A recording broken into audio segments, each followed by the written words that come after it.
All right, I wanted to talk about the origins of the game and the origins of the gameplay. So people are like, why'd you make a game about shooting cops? And, you know, I'll explain the story. And again, I don't know if this is the exact incident that happened in Queens, but it might be because it's around that same time. So I was sleeping one day, and I was ready. I was actually working at UPS, about to do the night shift. Shout out to people. I got a couple friends from UPS on the friends list, so shout out to them. So love.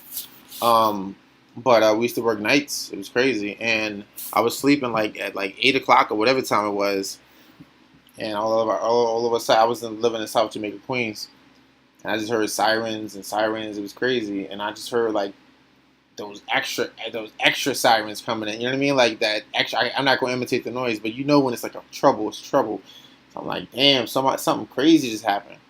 So I'm waiting, waiting for the dollar van, about to go to work. No dollar van, nothing's coming up the street. I'm like, yo, what is going on? So I'm walking to work. I used to live by right by 109 in the Guy Brewer, off a little side street. So I'm walking up 109 and all that, walking up Guy Brewer.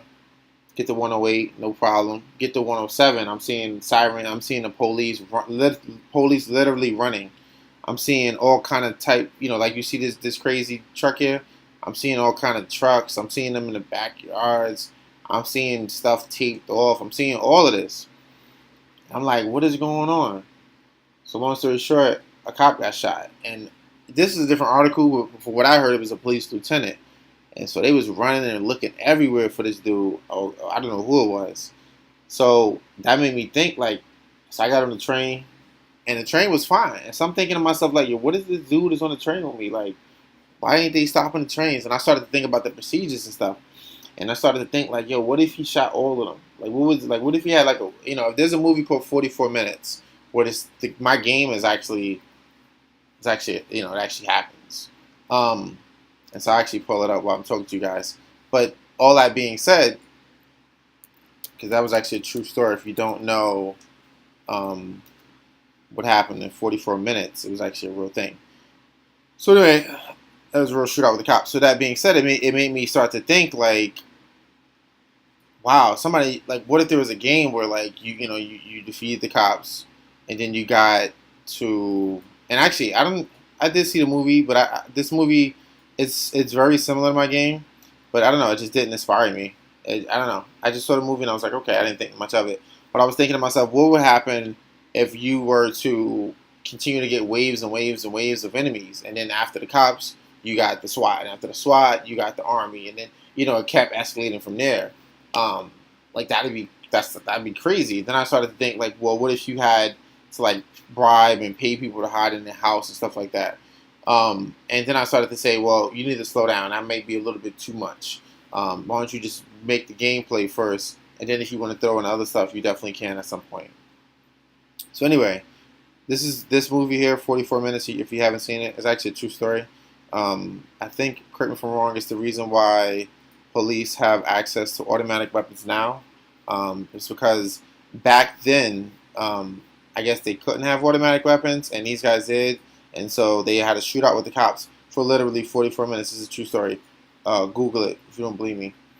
So let me kind of rewind back to the gameplay. So when I was making this game, I was like, well, what kind of gameplay would it be? And immediately I was like, you know what?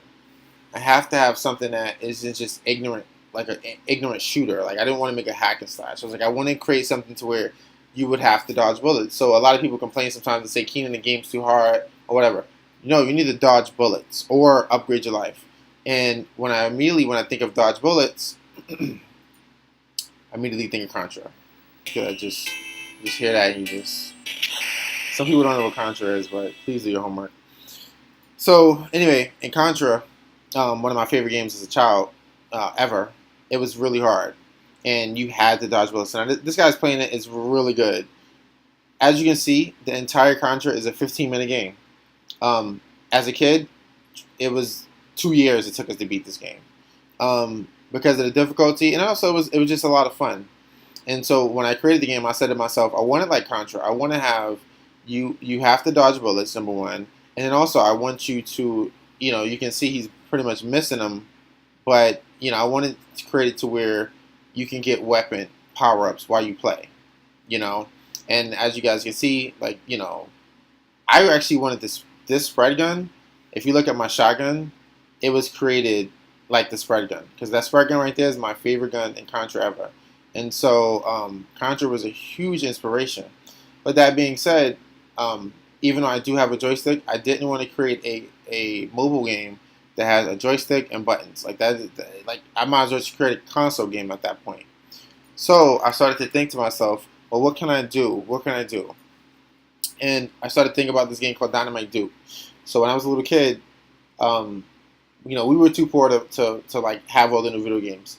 So my Uncle Gerald, God bless his, you know, God bless the dead, he wound up just giving us his Sega Genesis. He was like, you know what?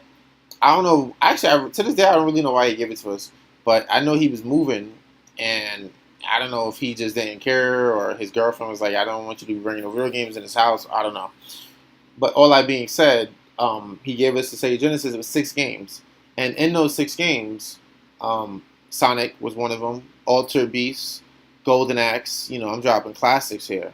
And then Lakers vs. Celtics, which was the first basketball game, kind of give you guys an idea, that I was playing for Celtics, Sega Genesis. So that's when people be like, "Oh, you play 2K, 2K." I'm like, I've been playing basketball games since this. Okay, I'm looking real old right now. I know, and so sometimes I need a break from 2K. But anyway, I say all that to say, when we bought the Sega Genesis, this was our focus. I was playing, and that's Tom Chambers right there. Y'all don't know.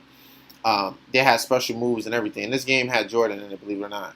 So I say all that to say, we were focused on playing video game like Sonic, playing this, playing Alter Beast, playing Golden Axe. I didn't give a damn about no Dynamite Duke until we got tired of those games, and I said, let me see what this Dynamite Duke game is about. And I actually fell in love with it. And I was like, yo, this game is a sleeper. And as you can see, this is the only game that is very similar to mine.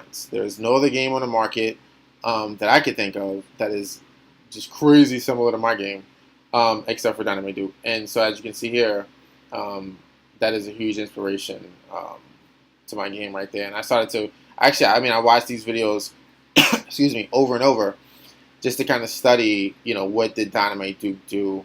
What were some things that they got right? What were some things that I felt that was annoying?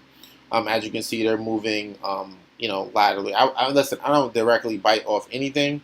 You can see that there was a helicopter that he shot just now. That was the inspiration. You can see the helicopter right there. You know, as you guys remember, the helicopter from the second board. You know, there's a tank for the third board.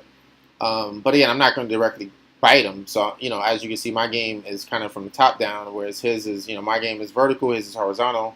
But you can see he's moving from left to right as well. He has a melee in his game as well. I don't. But as you can see, like I said, you're dodging bullets. This game was a huge inspiration. I felt like it was a sleeper as well. So this is a Sega Genesis game that Sega won't release again. I don't know why. But it was actually a lot of fun. You can see the melee right there. I did not want that in my game at all.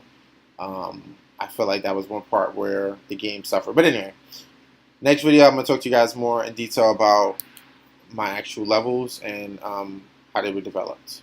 Alright guys, thanks for listening.